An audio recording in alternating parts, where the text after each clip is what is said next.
seen a lot of change, been through a lot of pain. Some things are not the same as they were a year ago, but all will be okay. I move on each and every day. The past is where it stays, way back a year ago. I've changed.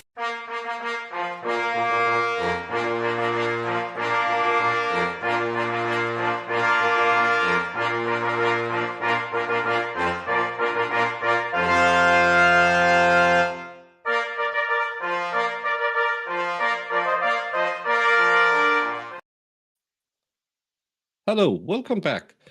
They are arguing over in the other courtroom. It's not going well for Mr. Tucker. He has absolutely no understanding of the law, so we'll do this instead. Because well, we want to play every interview piece, and they say nope, it's only for the rule of completeness. Yeah, but they're chopping up the bits. Yeah, they have the right to do that as long as it's not taken out of context. So yeah, it's going to be a great afternoon. But to something that's just as great, saying hi to Irish. I went over to Law Talk with Mike and said people should say it was an Irish raid, and you weren't in his chat. Irish. Hey Nate. Well, let's cover this and see what is in it. And I know a lot of people are banking on that the magic words will be somewhere in these letters. I've read them, and it seems like there's a big investigation going on. But if it's the magic letter that'll set her free, I always caution people: don't believe in abracadabra. Wait and see what happens in court. There's a lot of stuff in these letters that looks like the feds are very interested in what's going on in Canton, but still, make sure that you are not thinking that this is the magic pill that they're going to let her out tonight. Make sure that you're still fighting for her freedom and are ready, even if it won't be the magic pill, so you don't get disappointed. Absolutely. Let's take a deep dive into corrupt politics, because this is what these letters are all about. Yeah. It's more like that than what's going on in the investigation is what I'm reading that. So it's going to be interesting. Question: when you become a moderator, did you have to have set an invitation? I'm waiting on a wrench from another channel. He said it's all set, but I haven't received an email or anything. I answered because I said, oh, you have answered. like when you made me a mod, it just shows up like on the screen. Like if you're in chat, yeah, you'll just basically be blue. There's no like invitation, because people can just make you a moderator without you accepting it. That's happened before. Try right now, stupid.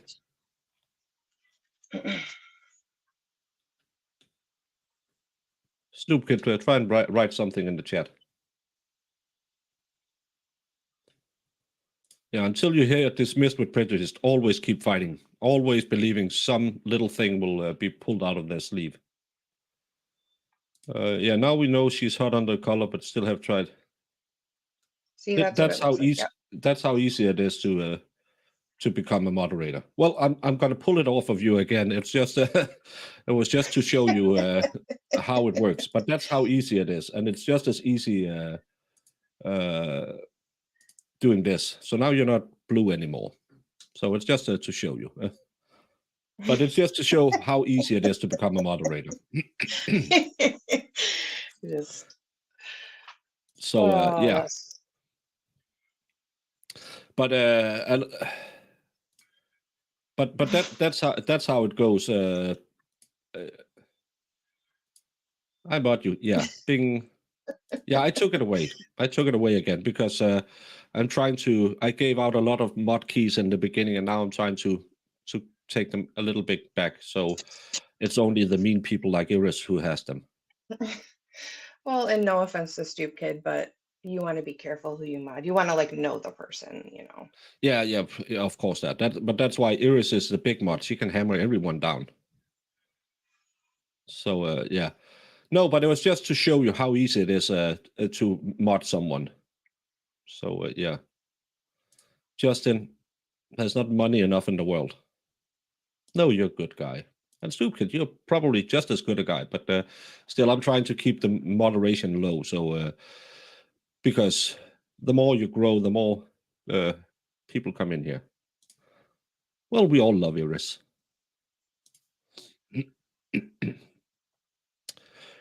No, there's nothing that can change the trial, but it's very interesting what they're saying about what's going on, because the other side have multiple times said, no, there's no investigation, the investigation is over. And I think that's a different story you read in these papers. But let's jump into it.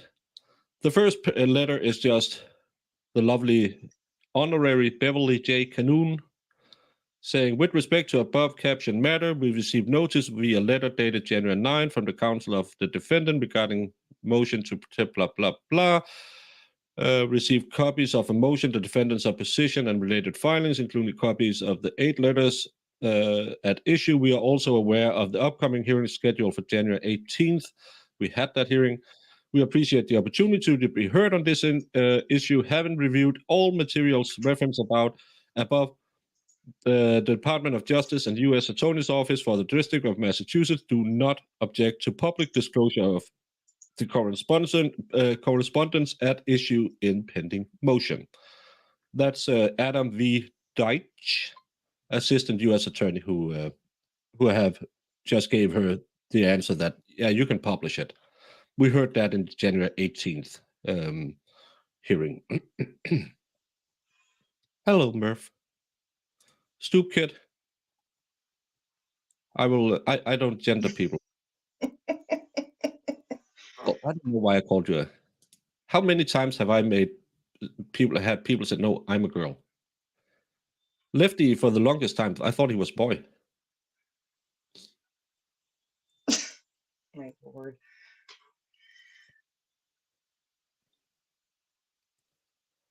Yeah, there's a lot of rumors in going around in Canton, and it's going to be interesting to see where all the tiles end up.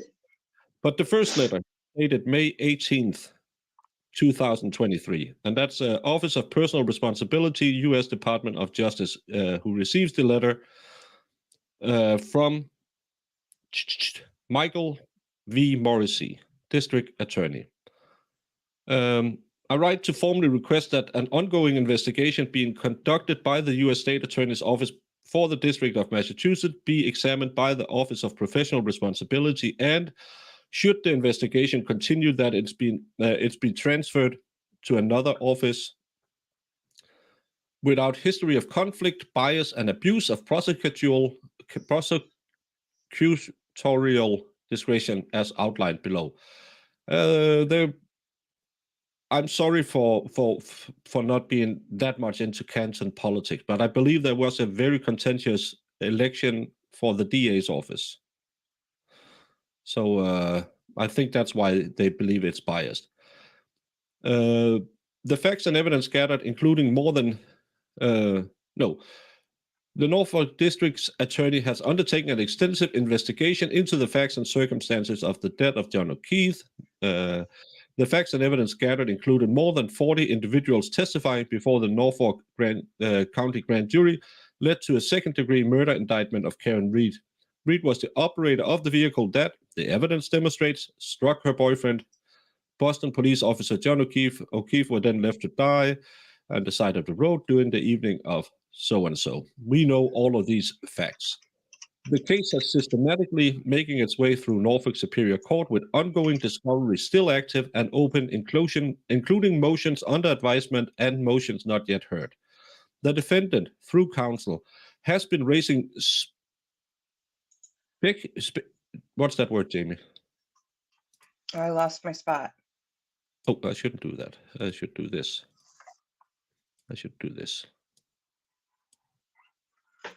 Yes. hate how tiny this screen is. Spectus issues? Is that what it says? Species issues. Species. I don't know. Species issues of a third It party takes culprit. two. Yeah. Culprit and complaints of witness and police misconduct as they attempt to confuse by offering no different interpretation of Commonwealth statements, not different interpretations of Commonwealth statements, evidence, and positions, but inventing them out of whole cloth. No actual substantiated evidence supporting the police misconduct or any federal violations have been identified by the defendant, the district attorney's office, or the Massachusetts Superior Court during the ongoing discovery process. See exhibit. Approximately 3 weeks ago, multiple state witnesses who had been brought before the state grand jury notified the Norfolk District Attorney's Office that they were contacted by the FBI and subsequently received subpoenas to appear before a federal grand jury. Shortly after those notifications to the Norfolk District Attorney's Office, Joshua Levy, first assistant of the Boston office of the United States Attorney's Office, contacted Norfolk's first assistant district attorney, Lynn Bellan, to suggest that they were conducting an investigation that may involve a number of witnesses in the Commonwealth v. Reed murder case. At that time, Attorney Bellan expressed some concerns about both the jurisdiction and the timing of any action being taken by the United States Attorney's Office, as they could imprudently impact the ongoing murder prosecution of Karen Reed. I think that's very interesting, that part of it. Yeah. Because this links the Fed's investigations directly into the Karen Reed case. We were speculating about it before, not knowing what was going to happen, but now we have it black on white that the witnesses who has been pulled in and investigated or been interrogated are connected to the grand jury case against Karen Reed. I think that's interesting. For sure. Scott McGinnis, thank you so much. One would have to understand the politics involved here. Morrissey is claiming the Fed's investigation is a political witch hunt. Former USDA Rollins, corrupt DEI Biden appointee that hated Morrissey. Okay, so it's a setup from those people.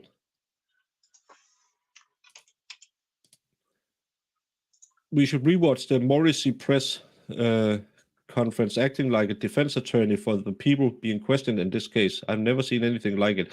Yeah, and that alone should censure him, because he was going out there claiming there was no evidence of anything, and that's not his role.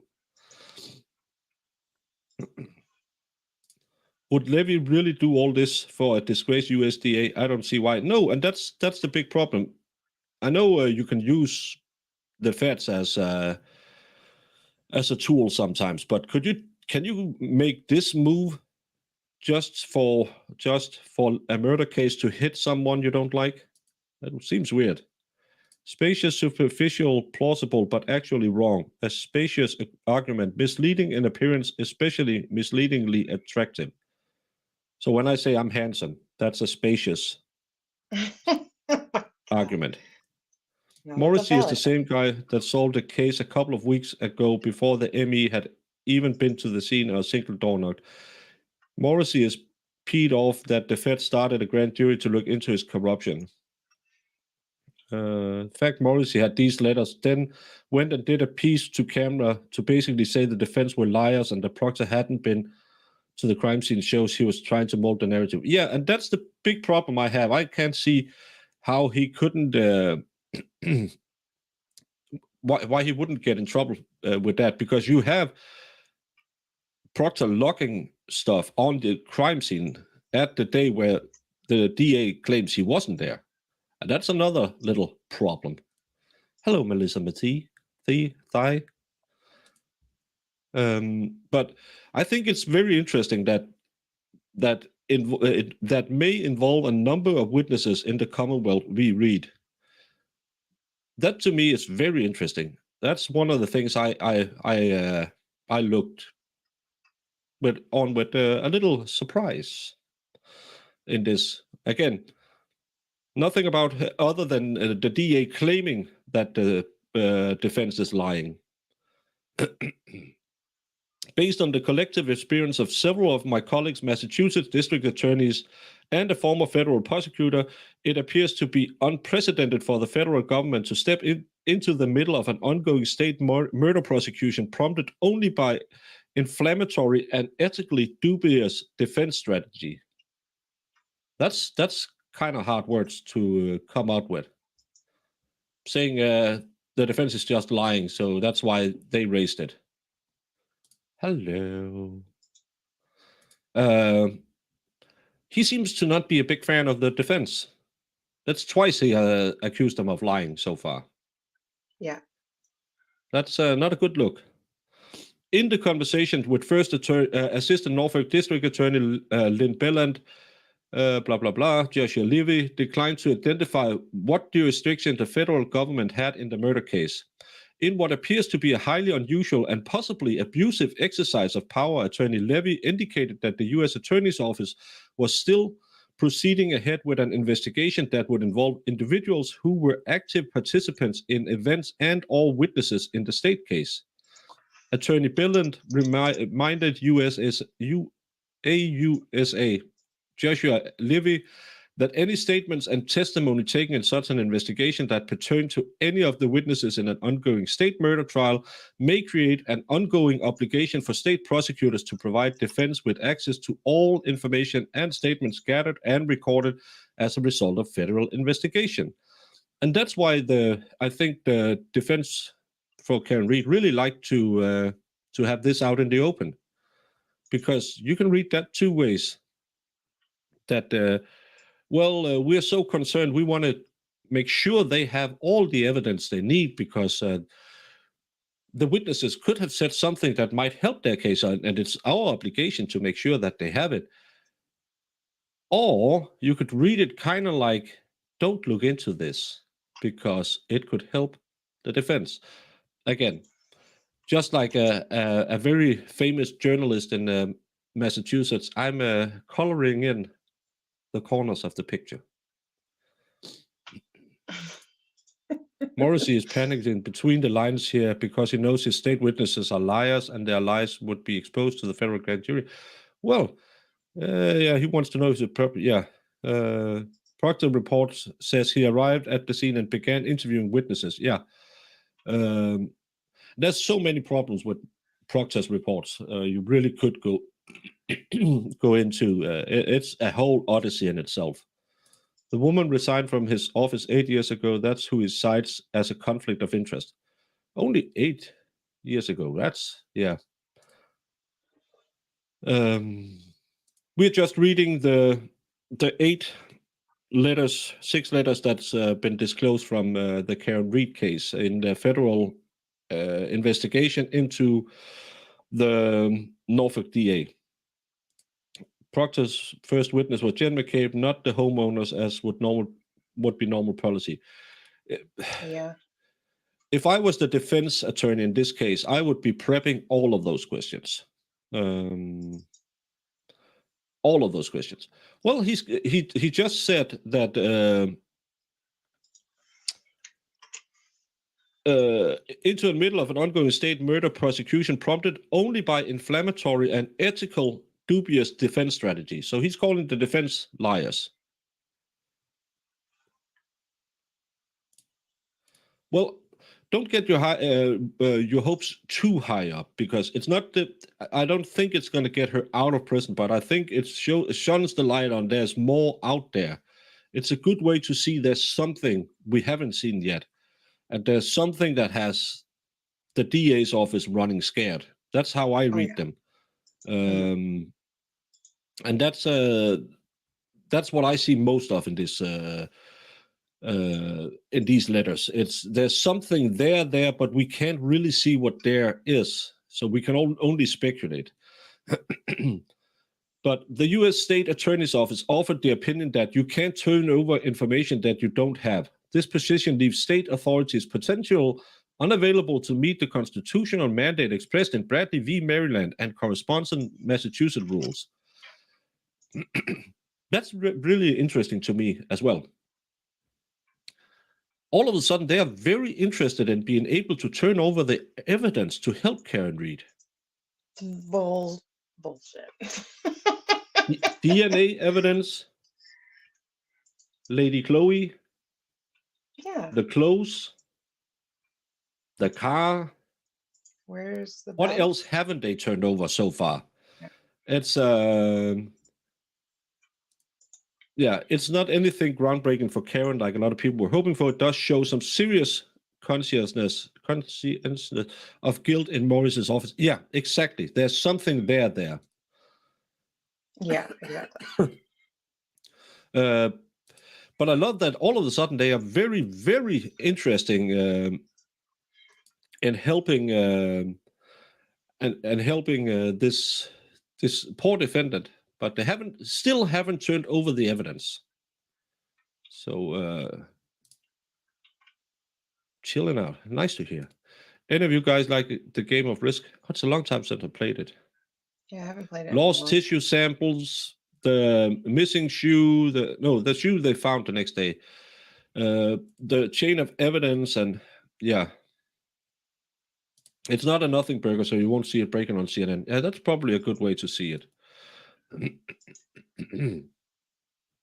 Since the call concluded, we have confirmed that witnesses have testified before the grand jury. Rule 6 of the Federal Rules of Criminal Procedure allows that under certain compelling circumstances, information may be provided to all counsel, including those not before the federal grand jury. See blah blah. Recent court filings and statements by defense counsel in the Reed matter suggest that defense attorneys were the source of the initial complaint and allegation prompting the actions by the U.S. Attorney's Office. Reed's defense counsel recent court filings raise out of thin air and apparently purposefully misstatement of facts. Again, that's the third time he called the defense team liars. Unsupported claims of a cover-up by investigators and witnesses, including municipal, state, and federal law enforcement, as shown in attached documents. Many or all of these unsupported allegations can be vetted and reviewed by the judge of the Massachusetts Superior Court during the discovery and motion sessions or available appellate review. So that's 3 times in the first letter he calls the defense team liars. And he's just fishing. That's the other thing I read into it too. It seems like the defense knows something. I want to know who you're looking at on my team. That's how I read that too. I think it's because they think the evidence was from Tully. However, I also think there's ring camera footage from the neighbor that hasn't been put into evidence because it's against the Commonwealth. Well, we know for a fact that they had the ring camera because someone said that on TV, but then they didn't have it. Why did you say it on TV that you had ring camera showing the accident? Someone sounds scared. A little bit. Karen Reed. In fact, I believe FBI was already in town. That's how I heard it too when I heard about the feds. That's why I said in the beginning, don't think the feds are going to save Karen, because it sounded more like a broad investigation of the department more than into the Karen Reed case. But here it's directly linked to the Karen Reed case. That's the first time we have seen direct links between the Fed case and the Karen Reed case. Yeah. The state doesn't care if the jury acquits Karen Reed. They want the rest of the story on corruption buried. Yeah, then they shouldn't have upped the stakes and tried to make her take a plea deal. That's when they effed up. This letter in particular is so embarrassing. The last one is too, but this one is just bad. Yeah. This is, but again, the wording that it's just lies, it's made up. I watched the arguments. That's why I got interested in this case, because again, I'm a stupid Danish person. I don't care about much what happens in Massachusetts. I can't find Massachusetts on a map. But all of a sudden, I watched a picture being held up by a lady attorney, and a guy pointed at it and said, "These are the injuries from when the car hit him." And since then, I've been very invested in this case, because that's when I got that fishy smell. And I am unaware and strongly doubt any prosecutor or state police misconduct in Commonwealth we can read. The only allegations to that effect have been unsupported news claims and defense filings that had not even been answered at the time AUSA Levy confirmed the existence of a federal grand jury. And that's why I think they are also looking at the rest of the department. It's not just the Karen Reed case. Yep. And that's why I got into this case. When I saw that, blunt force trauma, blunt force abrasions. But if FBI find evidence that shows she is innocent, they must give it such information to the defense. Exactly. And that's why it's very interesting to see the phone call they are going to have. Is it next? Oh, I can't. Was it Thursday, the 1st of February, they're going to have a phone call? That's going to be very interesting to see. 100%. I would say...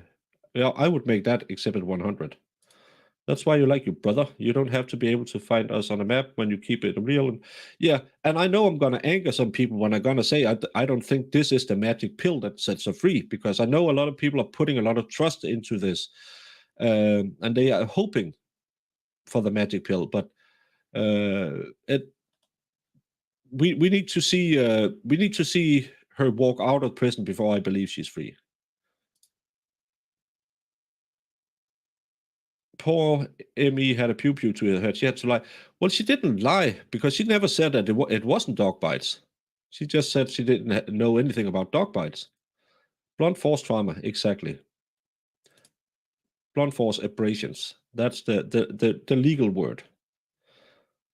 Yeah, and if they turn over those kinds of things, that's the magic pill. And that's why I think the last words Janetti said is very interesting. Yeah, I have to get the dog bite on my Lexus as well. It raises the question why the apparatus of the DOJ would intervene, even as such issues are still being assessed by a justice of the Massachusetts Superior Court without some additional impetus on the part of the U.S. State Attorney's Office. Without dismissing the important role of the DOJ in investigating allegations of police misconduct and federal violations, we bring to your attention what appears to be additional concerns concerning motive, conflict, or appearance of conflict, and potential bias by the Office of the United States Attorney for Massachusetts, which might explain these unprecedented proceedings. I predicate the following information with the fact that it had been the policy of the Norfolk District Attorney's Office during my 12-year tenure as District Attorney to maintain a close working relationship with the USA for Massachusetts, notable in that relations with the corporation as of the NDA office in the prosecutions of a 35-year-old murder case that was committed in Sharon, Massachusetts, which involved the Whitey Bulger gang. Oh, interesting. Ooh. The Norfolk DA had statutory jurisdiction to pursue the case, but in the interest of cooperation, assented to the request of the United States Attorney at the time and allowed federal prosecutors to proceed with the case. As a result of that agreement, the Norfolk District assigned work closely. This is just padding that, we used to be doing good. We worked together before. This sua sponte question was not without context. Laura G. Chow, Dustin's wife, had been employee of... it's because... I probably should take this with me.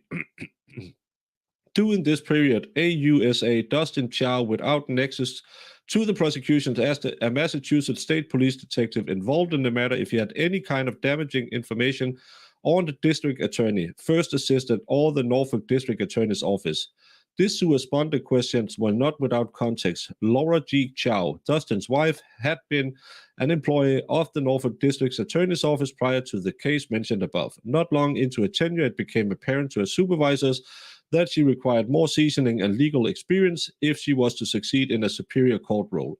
She was offered the chance to gain more trial experience in the district court without any loss of compensation. Instead, she resigned and filed an ethics violation complaint with the Massachusetts Board of Bar Overseers against the first assistant of the Norfolk District Attorney's Office. The complaint before the board was summarily dismissed in short order. Laura G. Chow was instead cited for violations of her ethical obligations to provide accurate address information for her practice. Long after separation, she was misrepresenting her address as the New York DA's office. So there has been beef in that department and between those two departments. That's what we can read in that. Do they think AUSA can see right through the intent purpose of this letter? After all, they are lawyers after all, and hear BS all the time. Well, the guy writing it is a lawyer as well, and he's using all the same words in a hope that he can make them believe. So let's see. The only thing I took away from these letters was the feds disagree with Morrissey on what happened to John.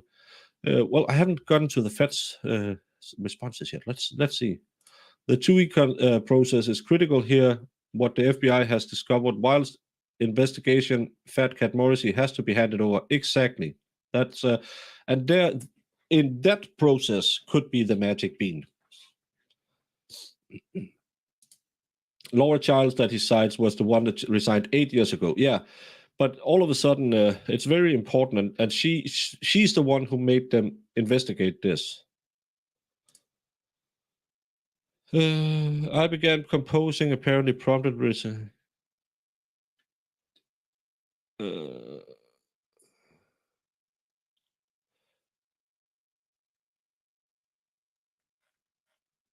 I began composing this letter well before May 17th publication of the DOJ Office of the Inspector General's report, which has apparently prompted the resignation of current United States Attorney of District of Massachusetts. My attention is drawn to several portions of Section 2, particularly as they pertain to weaponization of the U.S. Attorney's Office for personal, political, and retributive purposes. So that's the hearing that they had.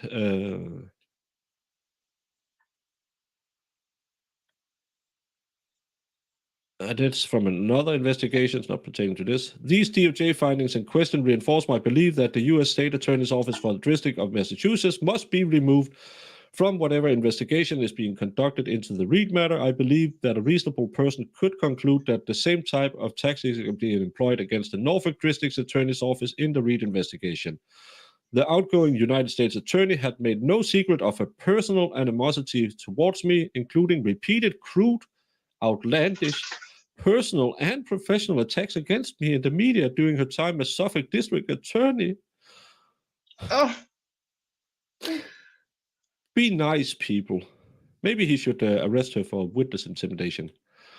The head of the Public Corruption Unit has raised the spectra of personal retaliation for his wife's departure from the Norfolk District Attorney's Office. The public has the right to a U.S. Attorney's Office that is fair and unbiased as it executes its responsibilities.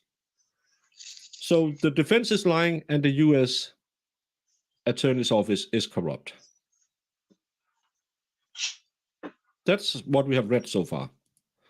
The fact that he claims the investigation was started because he tried muscling in on Rachel Rollins' territory and she called him a white guy over in this scenarios. Don't call people white guys. How could we ever live that down? Right? Conflict of interest and there's a vendetta against him. Yeah. Proctor his buddies with the McAlpers, no problem. Well, that's a different story. It's my friends. So, does Aries have a magic bean? Does she? Yeah, pot meat kittle. I submit that the pattern of using the US AO for personal purposes established in report blah, coupled with the obvious conflict of AUSA Chow, made it impossible to conclude that a fair evaluation of the unprecedented Reed intervention can be conducted by any part within Massachusetts office. It is impossible to determine how far the tentacle of bias have spread out from the chief of the relevant unit and the titular head of the office. Yeah. Chris Prager. If I could rap, I would make that my name. Yeah, I also always claim everybody else is wrong, but I know I am. I bet she does too. Flickety, flickety, flick. I formally request that an impartial federal office, unaffiliated with the U.S. Attorney's Office for Massachusetts, review and investigate the steps and actions that have been taken by current members of the Massachusetts, exploring the apparent and bias of whatever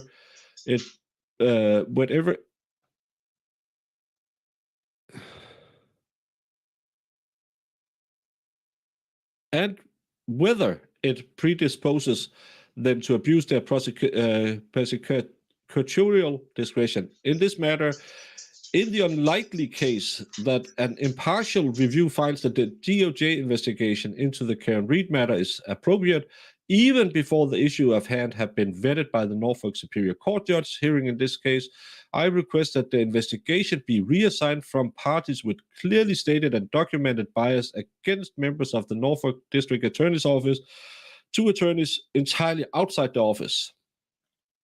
So he wants someone else to look at the case, even though there is no case and should be absolutely no case.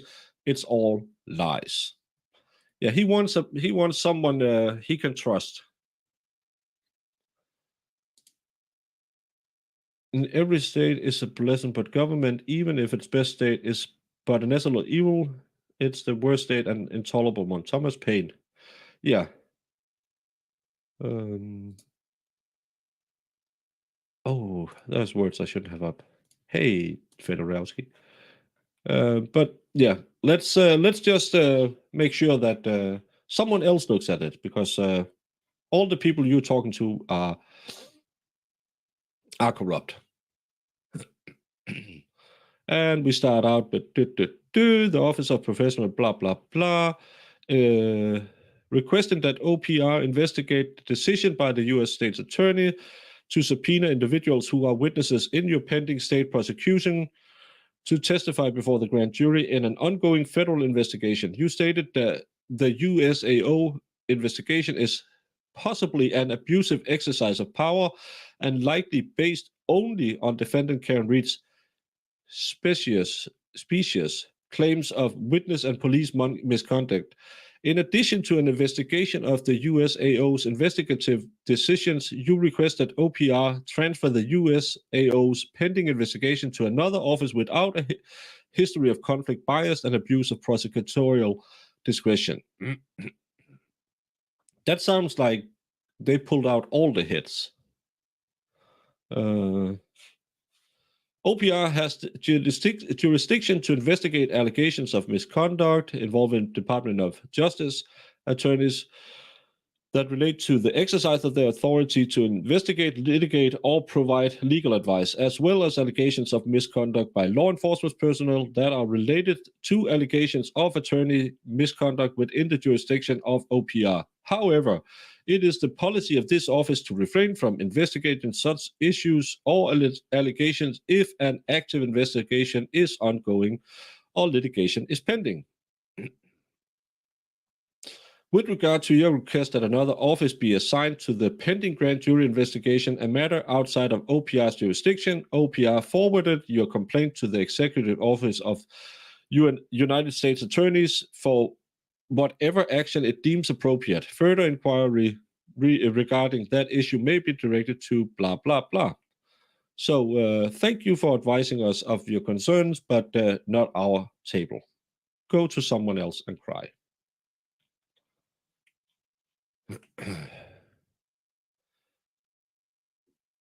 And then we have a letter for Joshua Louis, the first assistant U.S. State Attorney. I write the follow-up of our conversation regarding the issuance of federal grand jury subpoenas to at least two witnesses to the Commonwealth's investigations into John O'Keefe. As you know, indictments have been issued to Norfolk Superior Court and the prosecution is ongoing. So now we have a number. At least two people are being hauled in before the grand jury. Yeah, it was the other feds who did the wrong thing.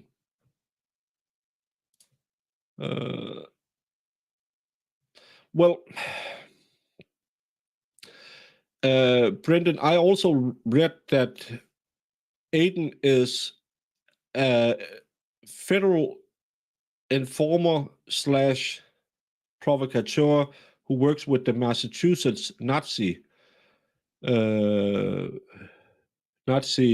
I can't remember what my friend Grant called it, but with the Nazis of Massachusetts. So I'll take everything with a grain of salt, or maybe two.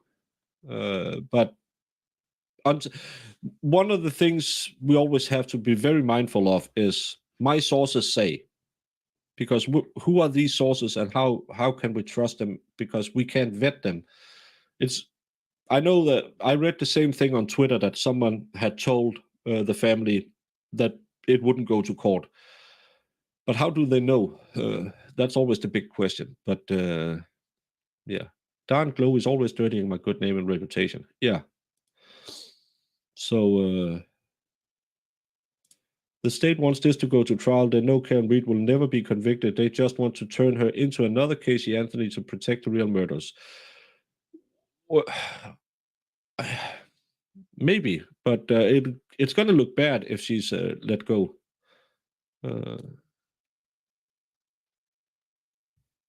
Okay, I didn't notice that. Levy. Well, I'm Danish. I'll mispronounce everything. Well, we don't know if it was more than two, because all we know is at least. Again, I'll try to stick close to what's in the text so I know. Hey, Yamaha. Oh, yeah, go out and make sure your mom's warm. Colin Albert is one of them, the name they all kept out of their mouth. Jen McCabe was another. That's very interesting. Aiden's all sorts of terrible things. He's everything from a Fed informer to a Fed hater. I don't know. So sources say is I would like to talk to these sources before I just put it out there. The state will fight the uncovered corruption using media. Yeah, but I watched that 25 thing. And it seems like the media and Court TV have really changed their view on this case. So it's not going to work, I think, because, again, I'm an idiot in Denmark, and I'm covering this case on a Tuesday at 6 o'clock my time. I'm sitting here covering a trial I have absolutely nothing to do with. It doesn't affect me in any way, but it's just too obvious that the smell of fish is coming from this case. So, and especially after Melissa was on Law and Crime, and that caffeinated said something so stupid that you could just when Melissa started looking into it, I think it got a lot of traction. So I think the Boston 25 and Court TV has really changed their tune. Well, as a prosecuting agency, the Norfolk District Attorneys has the constitutional duty to provide the defendant. Again, they bring up this again. It's not because we are interested, but we have to provide the defendant with exculpatory evidence. So that's the only reason he looks into this. It's because if anything could help the defendant, he must know it. And that's the thing I found very, very interesting. And then there's case law, that it's a constitutional obligation, blah, blah, blah. To effectuate our discovery obligations, again, we are just helping the poor lady. We request at the earliest possible opportunity discovery of all statements of witnesses to the investigations of the death of John O'Keefe and resulting prosecution, including both statements to investigators and grand jury minutes. The Commonwealth also has the duty, at the time we became aware the statements of witnesses exist, to notify the defendant of items under Rule 14 that the prosecutor knows to exist, but are not within the care, custody, and control of the prosecution, and to provide all information known as to the item's location and the identity of persons possessing that item. While at the time, given the limited disclosure of information, this office is aware only that your investigations is likely to produce statements of witnesses through their grand jury testimony and through any interviews of those. So that to me is very interesting. Again, they're just helping the lying bastards on the defense team, but they have a constitutional duty to help them. They just want to help. Yeah, sure. Yeah. Yeah, the Brady rule says they must turn it over. But who was fighting to keep these letters secret? Not the defense. Not the defense. No, the defense have been And not talking the very much about feds. that. Yeah. Yeah. And not the Yeah, I US saw the Attorney's lawyer, Office. was talking about it. And again, the more eyes you get on it, the better. And again, I'm a small, humble channel, but with a few thousand followers. But again, everyone goes around and say, "Oh, these videos get some views. I'll better look into that." So yeah. Well, where's the side note? They're probably down here somewhere. The mainstream media is corrupt. Believe nothing in propaganda. No, that's why you have YouTubers. Feds got someone's ring footage or something. Maybe they have the cell phone date for all the witnesses. Well, or maybe they believe Lucky. Maybe they listen to Lucky without an agent having to find him. Somebody in the house most likely flipped a long time ago. Well, have you seen anything in that circle of people where you could believe one of them isn't a part of that crew anymore? Yeah, Lucky Luke. Americans don't know Lucky Luke. He's the fastest cowboy. He's faster than his own shadow. I don't. It's a cartoon from France. We appreciate the sensitivity and need for discretions as to any ongoing federal investigations. I assure you do. While we are unaware of the parameters of federal activity, we cannot forego our constitutional or state duties. It's not because we're fishing, we just want to help the defense. We are willing to file a motion for a protective order under Massachusetts to request limitations of the disclosure of the information to defense counsel only. So what he's saying is, it can't get out there. It must only go to the defense counsel. Any decision of such request, of course, is solely within the authority of the Norfolk Superior Court judge. Similarly, we're willing to facilitate the process or to a request under Fed Crim for authorization for a federal district court judge for production of the grand jury minutes and related materials, if any. They're so helpful. It's not because they want the information, it's because they want to provide it to the defense. Additionally, the office has constitutional and state obligations to provide exculpatory information. Again, if you have any, give it to us so we can give it to them. We are any information of which we are aware in all cases, including exculpatory information relating to all witnesses and all members of the prosecutions. This would include any investigations into misconduct related to professional duties. If any such information exists, it is imperative that we learn of it in a timely manner. In sum, while we appreciate the notification that subpoena issued, it is imperative that at the earliest opportunity we are able to provide discoveries for the defendant. I love when the state just want to help the defendant. It's such, they're so nice. I love it when they're so nice.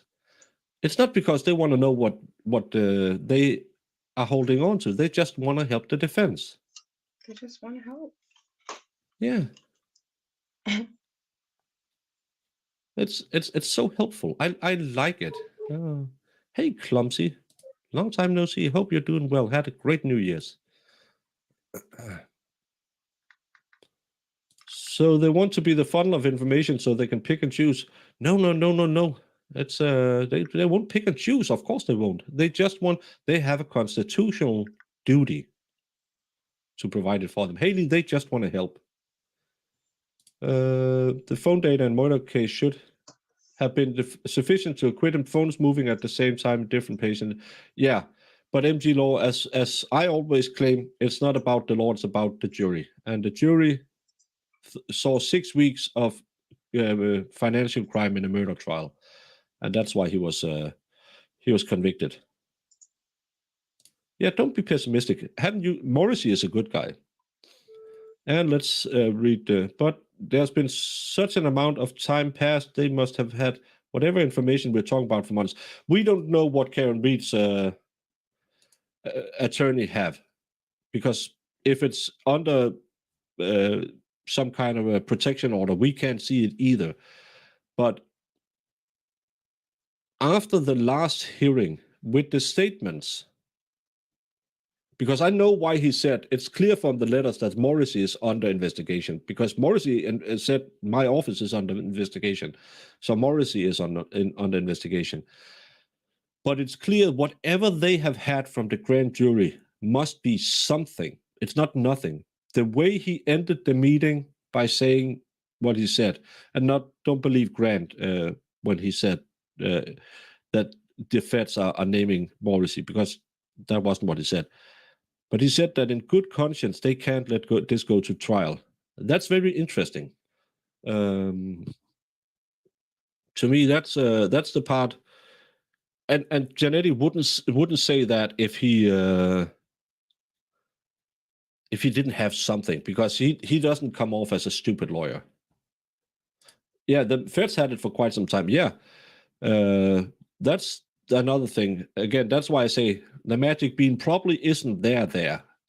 But it maybe someone felt the heat, and yeah, it's very complicated.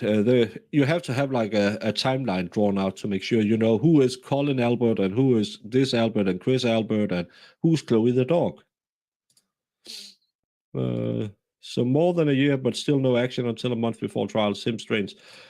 Well, we don't know what's going on, and that's why I like the other side when they came out after the last court day saying there's no federal investigation. It's closed for months ago. You don't know that. A federal investigation is secret, and a grand jury is secret, so you don't know any of this. But side note, witness, the duty of notification, blah, blah, also applies to statements by Karen Reed, the defendant in the case criminal homicide prosecution statements of any person who testified before jury, facts of an exculpatory matter and material and relevant police reports, photographs, reports of physical. Oh, I want to see some photographs from the crime scene. A party to the state's criminal proceeding may move for an order for any individual agency or other entities in possession, custody, and control of items relating to the state, because that's not that important. Then we have Levy answering Belland. Dear First Assistant Belland, thank you for your letter dated May 9th. My apologies for the delay in responding, but I've been tied up with transition issues. Well, it's 2024, so transition is a thing. We understand your office has important discovery obligations in any criminal prosecution. At this juncture, we have no issue with you advising defense counsel about the contacts we have had with your office and the information we have shared if you determine such a disclosure is warranted under Massachusetts Rule 14. We are mindful of the important concerns raised in your letters and will be back in touch. So nothing. Thank you for the letter. We read it. And now we have Morrissey writing Levy. Don't credit the French. Lucky Luke originated creator was from. Yeah, he's Belgium. Sorry. Yeah, of course. Every good comic book in Europe is from Belgium. Sorry, you're right, Realm. 2 to 4 years. So that's not unusual. Transition issues. It's the thing in the government right now. I hear you can get it paid if you're in the military. Letters from Levy are so blunt and hard-hitting. I love it. Yeah, it's just thank you. I read your letter. Now go on with your day. Yeah, we need a Twitter chat. You are correct. We know he's FOS, but sometimes you play along with those whose bats are flapping in the belfry.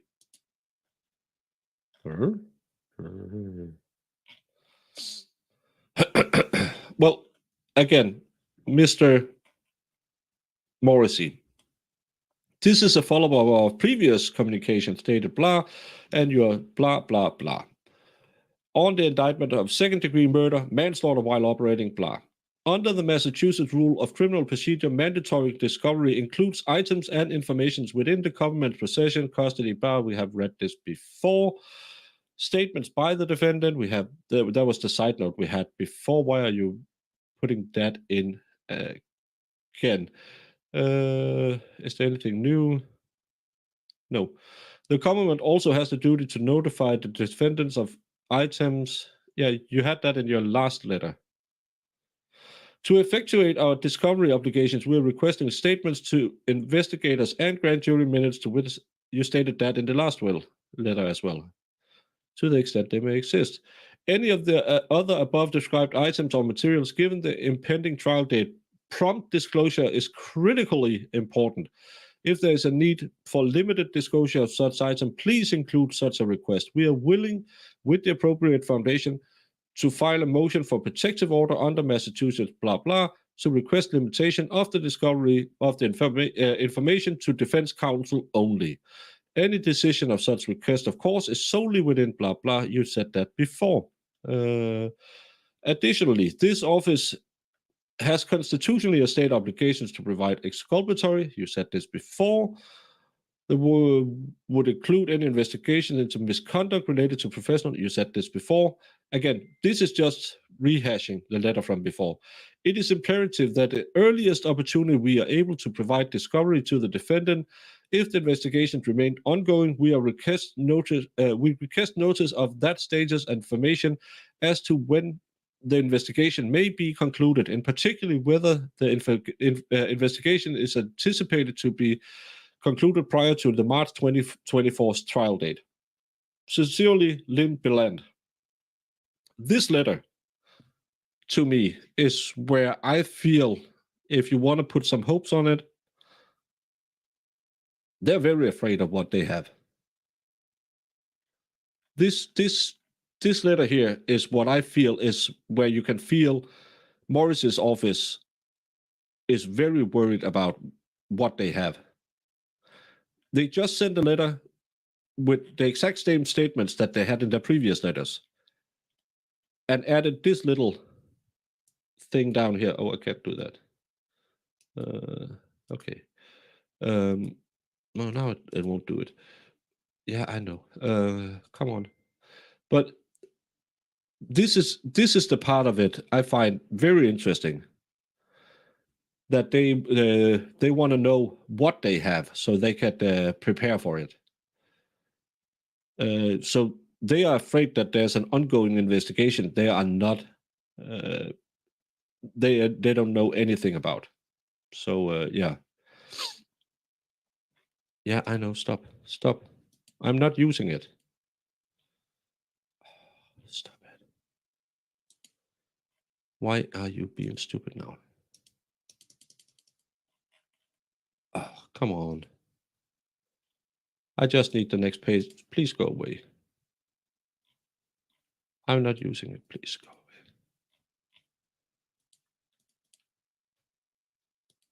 Oh, come on now.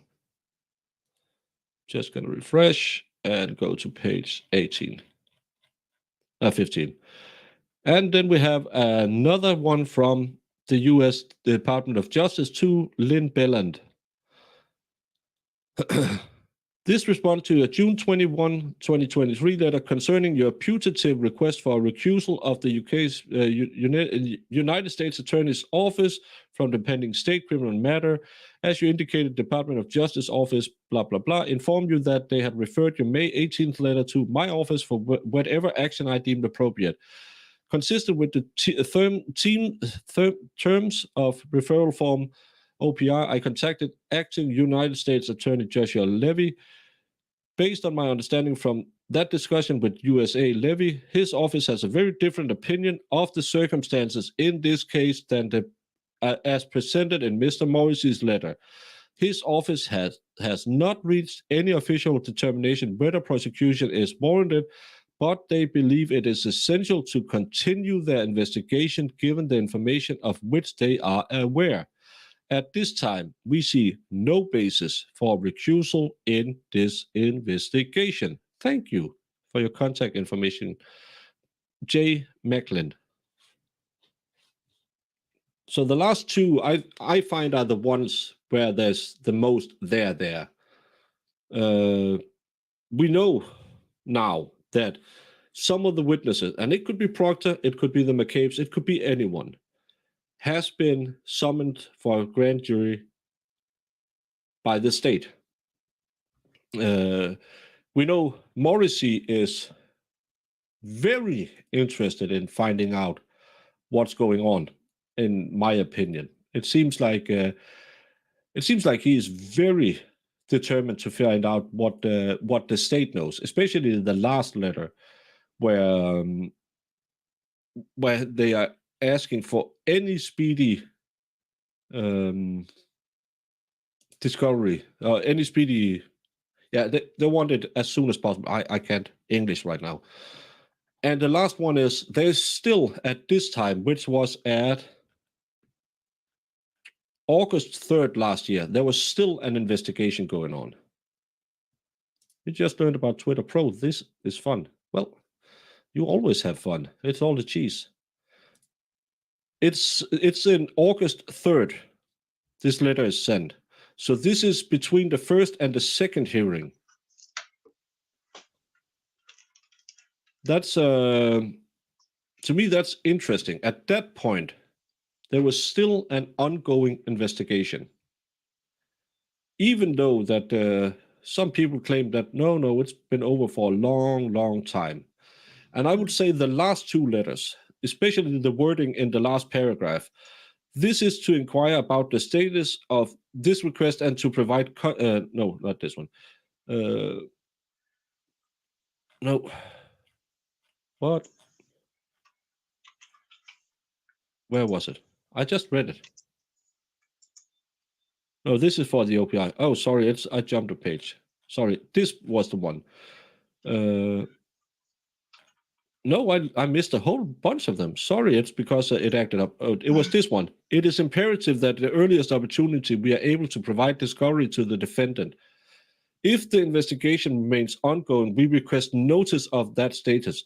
To me, that seems like they are really scared of what's going on, and they don't like people being in there.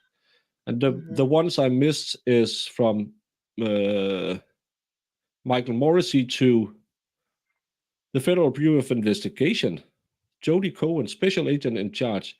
It was a pleasure to meet you at the State House for the Governor's press conference on hate crime enforcement. I wanted to again extend my welcome and the best wishes to you in your role as Boston Special Agents in Charge and look forward to working with you in the future. I also wanted to renew this offer for your agents to speak to the state police who were involved in the John O'Keefe Canton murder investigation.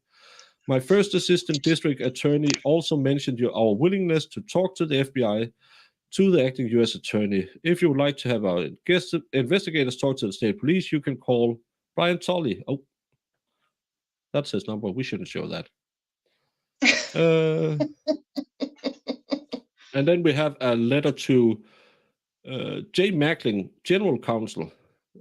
This letter is to inquire about the status of a request for a transfer of investigation due to conflict of interest. And that was just the first letter, and that's the response I read. Yeah, sorry, I jumped that. But so he met them at a wine party for a new DA. That's nice. And they just... So, Jamie, what can we surmise from this? They really want to help Karen Reed get all the information she needs for her case. That's what it sounds like to me. Yeah. It's I know why the state wants it, but that just doesn't feel like it would be normal protocol for the feds. Well, they want to help Karen Reed. That's the only reason. Yeah, and Morrissey was sucking up because he really wants to get on the good side of that new FBI lady. I don't understand why there wasn't more blood on the ground. Maybe it was just wasn't photographed, but collecting those few drops seems strange for sure. Well, again, that's why I got interested in this case, because I read the affidavit. And when you read the affidavit and you get to the conclusion that she clearly smacked his head at 24 miles per hour. Oh no, they went away from that theory. She clearly smacked his head during a 3-point turn. Oh no, they went away from that testimony, even though McCabe's husband said he saw her doing a 3-point turn. When you clearly know that they were arguing all night, oh no, everyone was saying they didn't argue. When you clearly know that, what do we clearly know? When you read the affidavit, you know that according to them, she was outside the house. Then she moved her car forward, and then she drove off. That's what we know according to the affidavit. Nothing about how, when, or why poor John O'Keefe was hit. No injuries suggesting he was hit with a car in an online collision. That's why I'm interested in this case. And the only photos we have of him is the autopsy photos of his face, the back of his head, and his arm. And the arm is what got me interested. More curious, Scott Robertson. Where is any of the blood? It ain't on Karen's Lexus. Where is his torn up arm clothing? Why is Brian Elbows' house never searched? Where's the JO's? No, I think somewhere there's some misunderstanding with the shoe. He's found with one shoe on, and the other one is found in the front yard. It's in I believe I read that in the first affidavit, that they found his other shoe, but they never found his belt and his sweatshirt. But I believe they found a size 13, 14 shoe, black, on the lawn. How the hell did the shoe fall off? If he was struck by a car.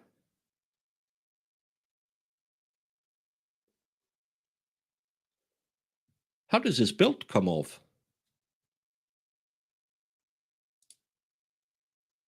You thought the shoe was found in her car? No, nothing was found in her car. What's found in her car is a little bit of cocktail glass embedded in the rear bumper, some scratches on the rear side of the car, which in Denmark, we call them Bilka bumps. Bilka is like your Walmart. It's when you bump your car when you're trying to park it. And I'm not sexist, so I don't say it's female drivers. I'm just saying when you try to park your car. But there's no evidence. There's no DNA evidence. There was an apparent human hair on the tail light. Where's the 2 minutes of library video?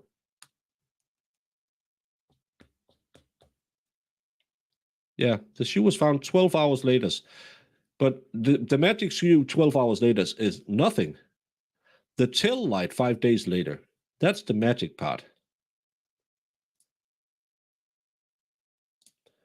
Most times, we see that in most cars. Whenever someone is hit by a car, we always see a pair of shoes standing next to the road. Good afternoon, genitals. If the shirt was disappeared, then it's certainly being dismissed. Same with the belt. If that wasn't accounted for, I've got little doubt the defense would mention that already. Yeah. Yeah, fender bender. Bulk. Yeah. I can understand the shoes, but you don't get knocked out of your belt if you're hit. No. And that's, again, why is this case interesting? It's not interesting because Turtle Boy made it interesting. Turtle Boy pointed a spotlight on something. I didn't know about Turtle Boy the first time I watched the hearing. Someone said, oh, Turtle Boy's in there. And I said, I don't know him.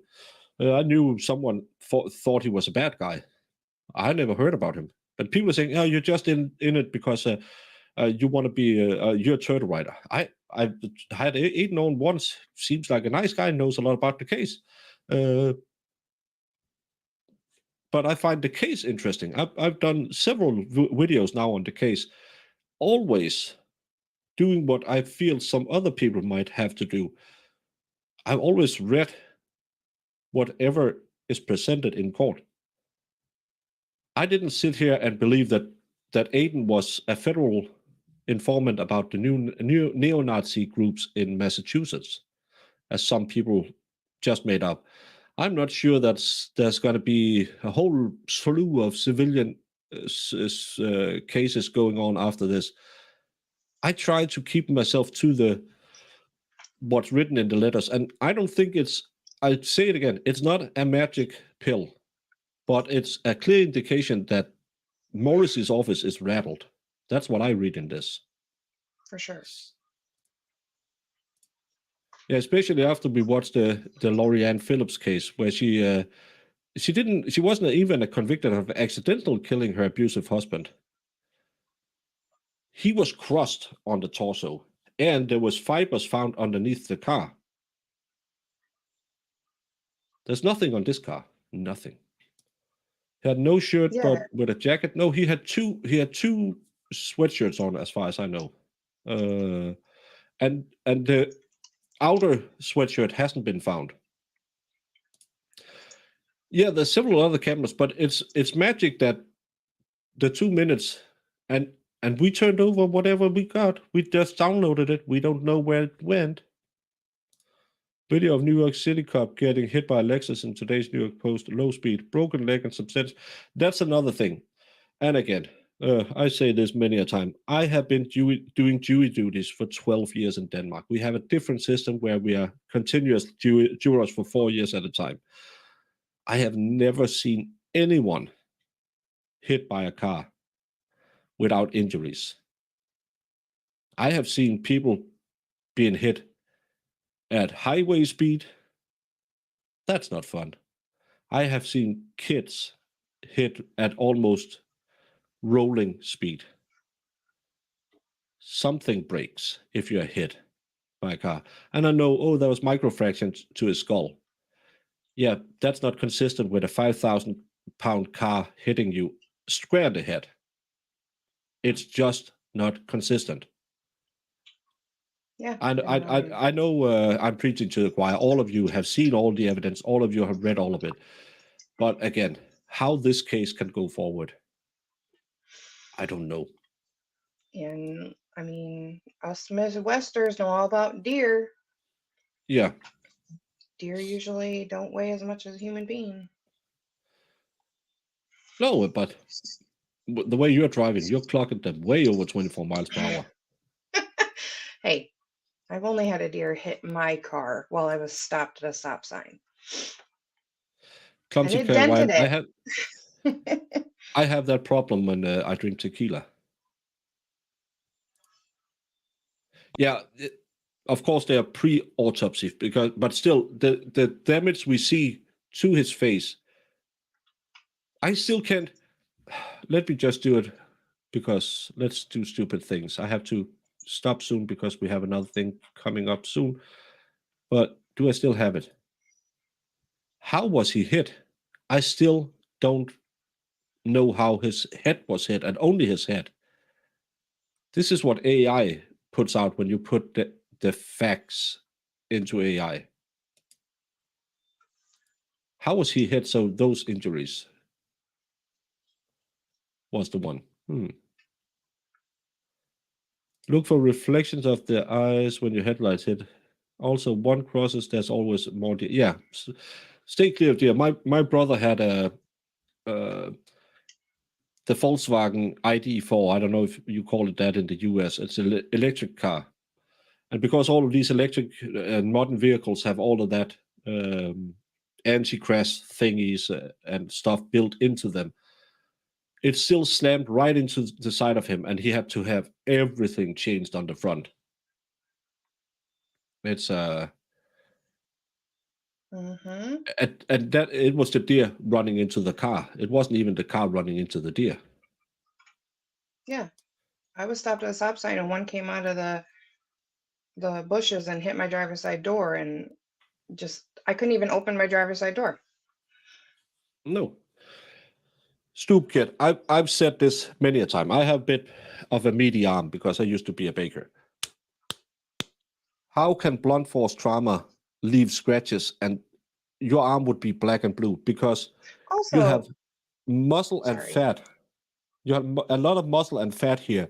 How would you cut in? It's not like it's if it had been on a finger. A finger will slice easy because or skull slices easy because there's not much tissue under. But with these ham hocks,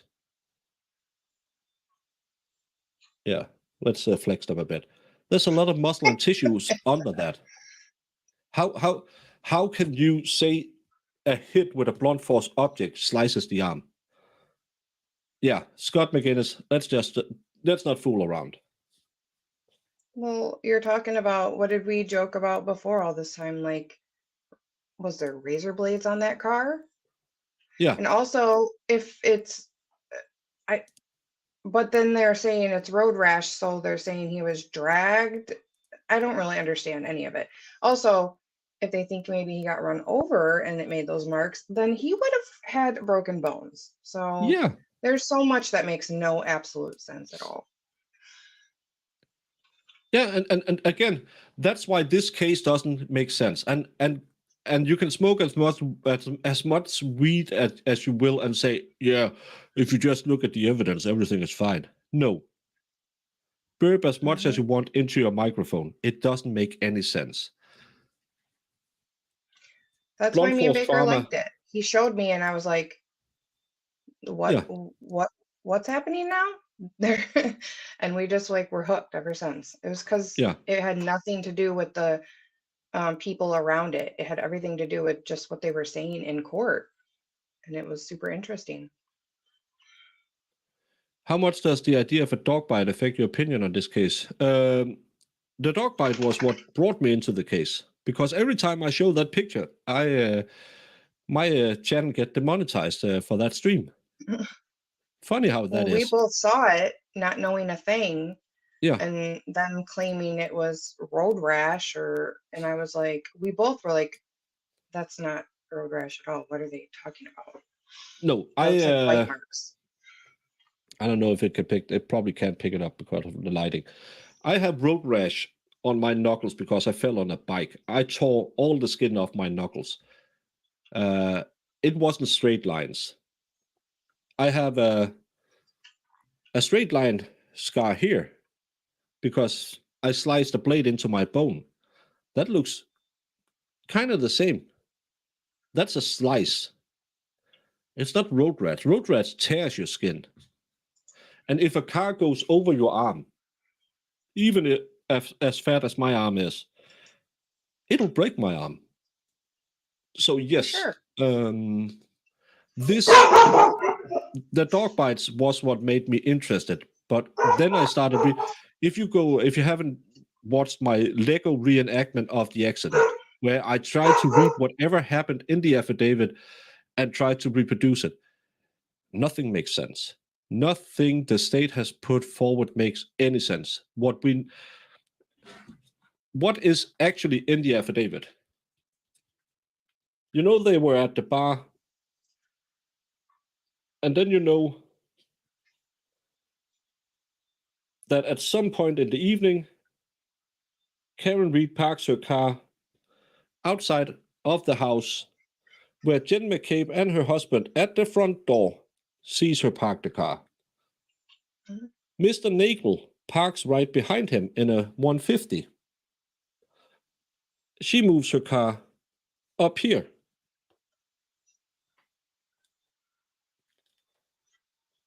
All of them agree to that. Then we get to the funny part. Then Mr. Nagel moves around her, sees her sitting at 10 and 2 in the car. Don't sit at 10 and 2 with the airbags, it'll tear your fingers off. Hold further down the wheel. So now Mr. Nicholas is out of here. He never sees John O'Keefe. Mhm. The McCabe's said they saw her driving up here because Mr. McCabe, says he looked out the window and saw her next to the flagpole where she did a 3-point turn. The problem is she never did a 3-point turn. So that's an inconsistent statement from one of the witnesses that they're banking on. But that's all we know until the next morning around 7 in the morning where they find him outside. That's what we can surmise is the truth so far, because that's what's been testified to. And then you have all the stuff that doesn't make sense. Most of all, where's the dog? Why is the dog missing? Where did the dog go? That's, to me, that's what makes it seem sus to me. And then you could get into Proctor's investigation. Why all the crime scene photos? Why wasn't the crime scene preserved? How did he find evidence 5 days after? Why did his wife talk to Jen McCabe? The list How is about unending. the fact that a dead body is found on your sister's lawn and you don't even, no one go even outside. goes inside to find out, are they okay? I mean, if it was shown to be something other than a dog bite, would your opinion change? It has to be something where you can directly link it to the Lexus. Because so long as the theory is she killed him by hitting him with a car. And I those need are evidence injuries of from that. the car. Yeah. That's, you need evidence. Yeah, you need to convince me that a car did that. Yeah. And Or being dragged of some sort and it made those marks. me and the dog could leave marks like that for sure, but there's other things that could look similar. Being certain based on a photo isn't realistic. No, but then that's the fun thing about arguments, because I say dog bite, you say the Lexus with the dog upgrade. Maybe. I don't know. It could be. It could be a trash panda eating his arm while he was still alive, because he was still alive when they found him. Shallow breathing at the time. Yeah, schäferhund. Again, I'm open for every other explanation in the book. I'm willing to bring people on to talk about how they see the evidence. I just don't get it when someone farts and call it thunder. Well, and very much hitting a grown man in lack of damage to the vehicle. That to me is that's just my personal opinion. Yeah. Well, I think they're trying. No, there's no actual accidental, because it's second degree. So there has to be some form of malice involved in it. So it's vehicular manslaughter, second degree. Yeah. Yeah, the canine guy was on with Melissa, showed that fake arm. Yeah.